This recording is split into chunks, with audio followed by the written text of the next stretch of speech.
who had never been involved in their lives and who was involved in adult entertainment. I pulled his business up on the internet. Pornographic. Awful. That's why they gave it to him. In fact, you come to the next point, Senator. Within 3 days, that father was knocking on the door of that grandmother and took those 2 little girls screaming and crying to the West Coast. Well, it's better than that in that death pit down there in that house with all those little kids. Now, right. Now, for those that don't know, I found out about this because I walked into these pits, and I probably only saw that summer 7 or 8 of them, but I mean they were all the same. That's horrible. And literally they're hell pits.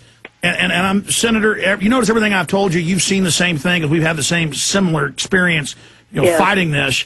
And I just do it a little bit of the time. Frankly, I psychologically shy away from it because it's so. Well, it just makes me feel. It does take its toll on you. It makes me feel very aggressive. It makes me want to. But the point is that when it comes right down to it, how many Homeland Security deputy directors of states have been caught with little kids? How many senators and congressmen, with the pages, and how many DHS officials, that want to stop child abuse, it turns out, are pedophiles? When you get down to it, you got a couple groups.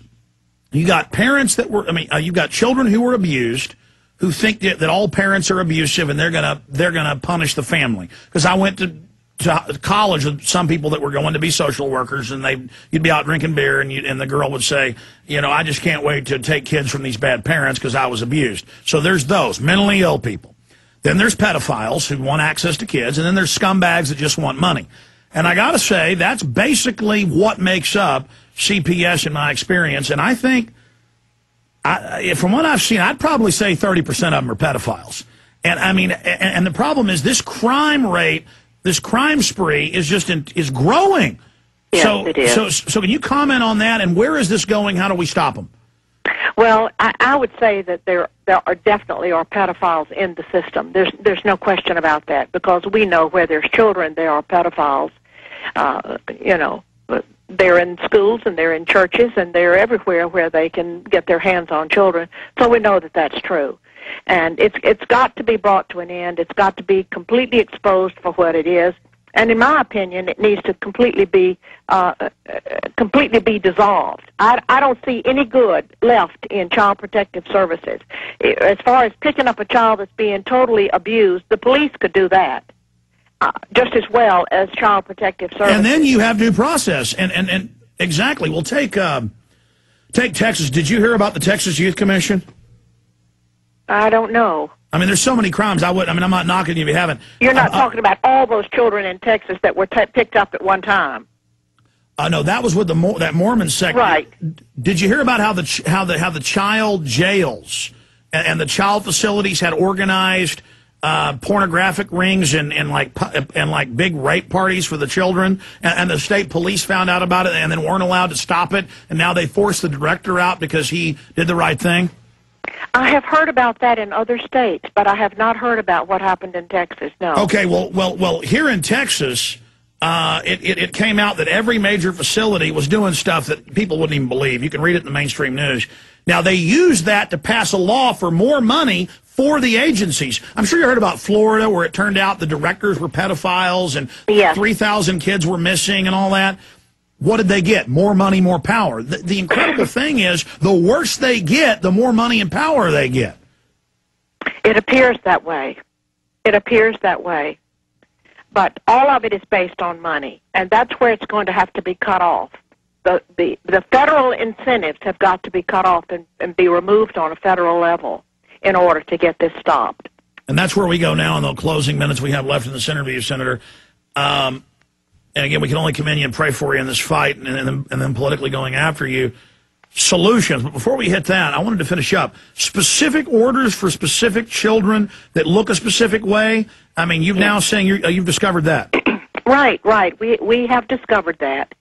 We haven't discovered it in every state, but we've discovered it in many states, and we have so many families calling that are absolutely delirious. They are so desperate. They do not know where to turn, and actually, they have no place to turn for help. And, of course, parents, the poorer the families are, those are the ones who are targeted because they don't have the wherewithal to fight the system or hire an attorney.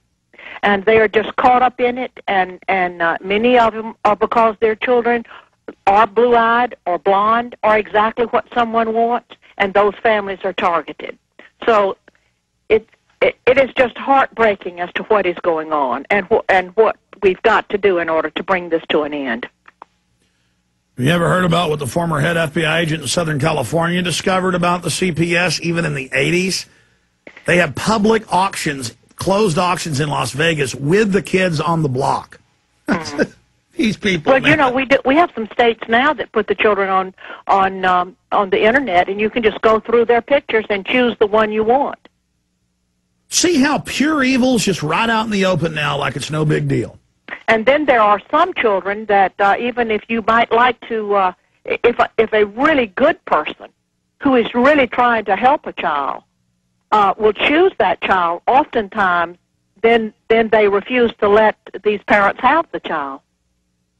So if your motives are pure as the driven snow, and you're trying to really help get a child out of that system and give them a new life, oftentimes they won't let the child go. No, they want client houses where they warehouse the kids, a lot of times locked up, and they've ruled, they can legally lock them up and stuff in these little cages. They only want client foster parents that want to run the money in and put them on drugs because that's share of the local CPS. Right. It's just...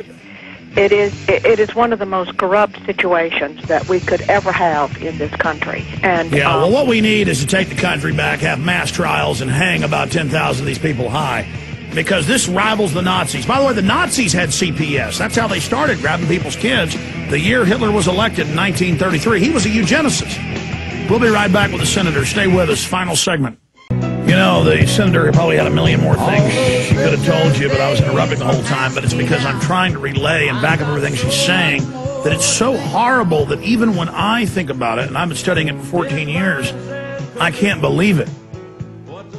And, I mean, you'll be facing down one of these CPS workers, and, man, you're like, I mean, these are demonic, soft, goblin-like creatures. I mean, they're archetypes.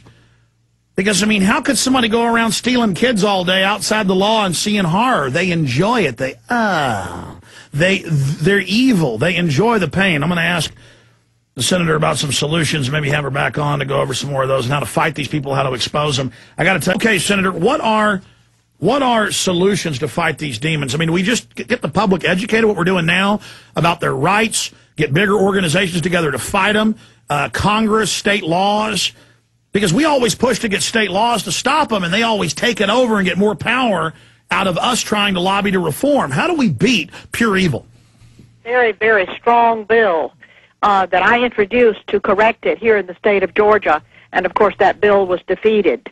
I also had several parents lined up to come down and do a video, and the video was defeated. And then, of course, I lost my Senate seat. So there's a huge battle over this. And many states don't want to let that money go that they've gotten used to. And one thing we haven't mentioned that I'd like to bring out is how huge the bureaucracy is. It is made up of caseworkers and social workers and attorneys and guardian ad litem and judges and psychiatrists and psychologists, and it goes on and on. The bureaucracy is huge.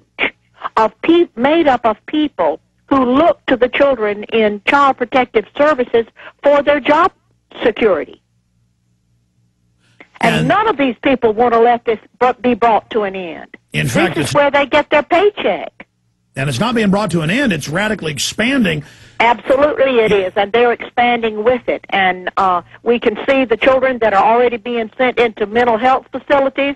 I had a mother that 2 children were put in mental health facilities, and of course that brings in Medicaid, and these 2 children were on 16 drugs a day. Good Lord. So it is corrupt to its absolute core, and we must stand against it. We must keep talking about it. And families that are listening to us today that are caught up in this, They need to continue to fight the system. Okay, Senator, I got to stop you. We got 45 seconds. What about websites, or how do folks get a copy of your bill to get it passed in their state? I got to have you back for more solutions, but contact info, groups you recommend. There are just worlds of groups that they can recommend, or they can contact me at Eagle Forum of Georgia. Just Google Eagle Forum of Georgia, or there's also the Senator Nancy Schaefer website as well. Nancy Schaefer, we want to have you back up. God bless you. You're a true angel, and we appreciate your courage. I know it's hard to do what you do because it's so hard. God bless you.